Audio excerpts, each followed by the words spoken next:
Hello everyone. So today I will be solving the Leetcode question, flip string to monotone increasing. This is question number 926 and this is a Leetcode medium question. So I will be reading the question.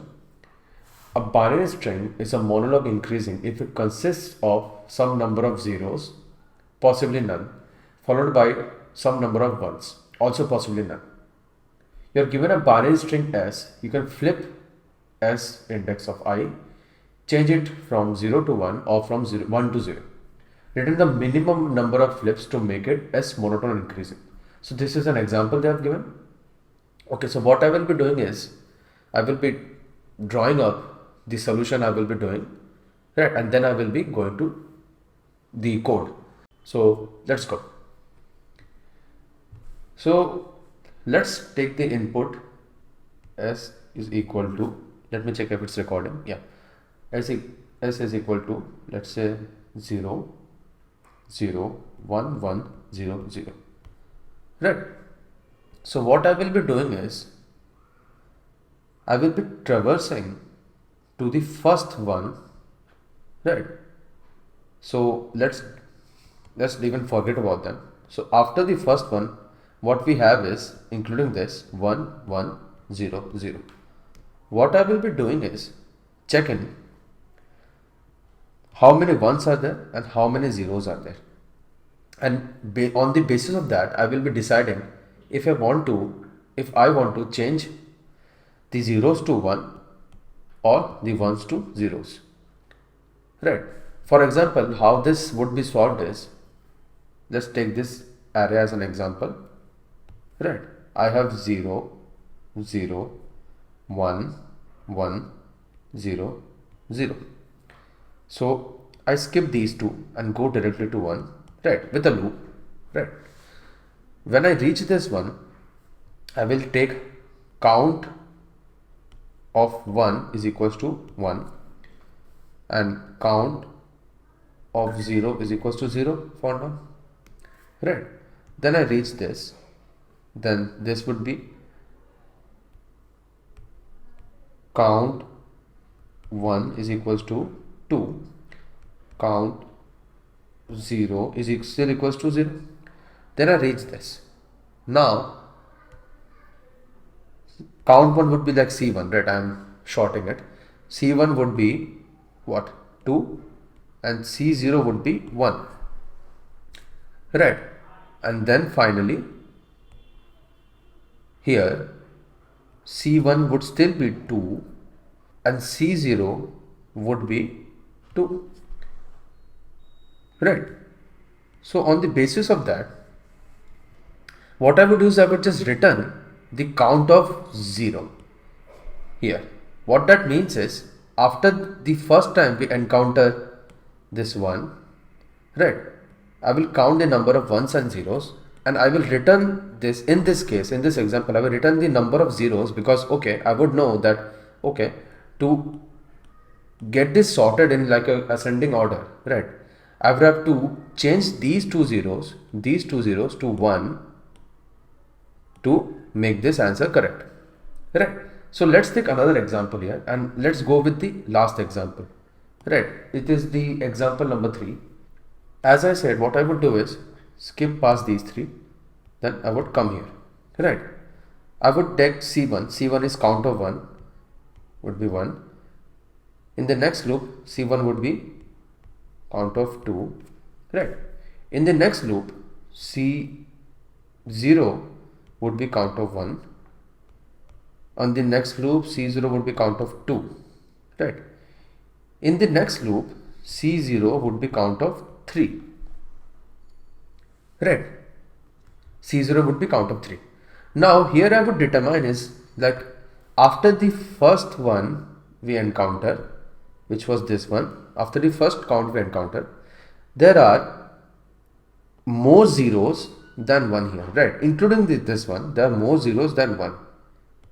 So what I would do is, rather than changing these to 1, right, that would be requiring 3 changes, I would rather change these two to 0, right? So the answer would be all zeros here, right? So here what I would do is, the count of 0 is 3 and count of 1 is 2. If count of 1 is less than count of 0, na, I would just make count of 0, count of 1, and at the end I will just return count of 0. So welcome back, and now let's get to the coding part of this. Let's declare a few variables here first. So let 0 count to 0, 1 count equals to 0, and if we visit a 1, so let's name it 1 visited equals to false. We will make this true when we encounter a 1. Let's loop through the s input for let num of s, right? So now let's check. Let's say we get a 0 first. If num is equals to 0, now what we have to check first is, I will not increment this yet. I have to first check if I've encountered a 1 yet, right? So if 1 visited is true, I would 0 count plus plus, else I would go to the next iteration. I would continue, right? I would only increment this if I have encountered a 1. Now if the num is not equals to 0, let's say it's a 1, so anything other than 0, I would then say else 1 count plus plus, right? And I would also make this true because I have encountered a 1. 1 visited is equals to true, right? And yeah, that is it for this one. Now let's go back to this. Here the count of 1 is 1 now, then is 2, then the count of 0 is 1, then is 2, then is 3. So when the count of 0 here reaches 3, and remember the count of 0 is after the first encounter of 1, right? So if this is 3 here, it would be better for me to change these two to 0.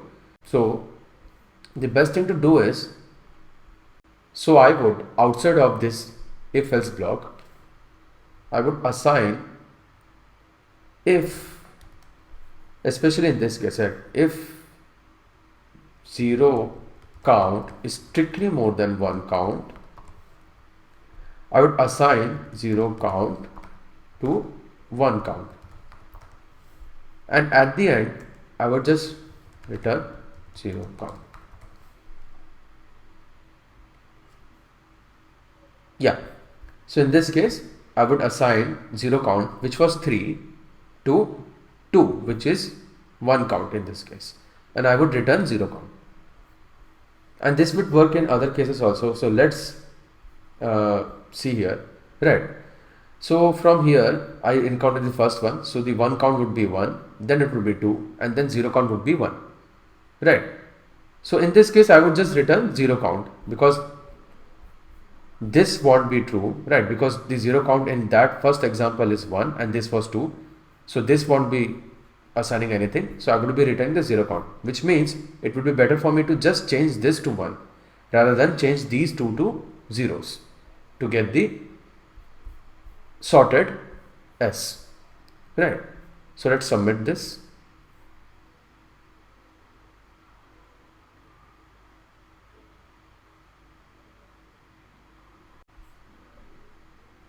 So the time complexity of this would be of n because I am looping through the input, and the space complexity would be O of 1 because I am not storing anything here, right? So it would be O of 1. So there were many other solutions to this question, but this one was the easiest for me to understand, so I applied this. Thank you for watching.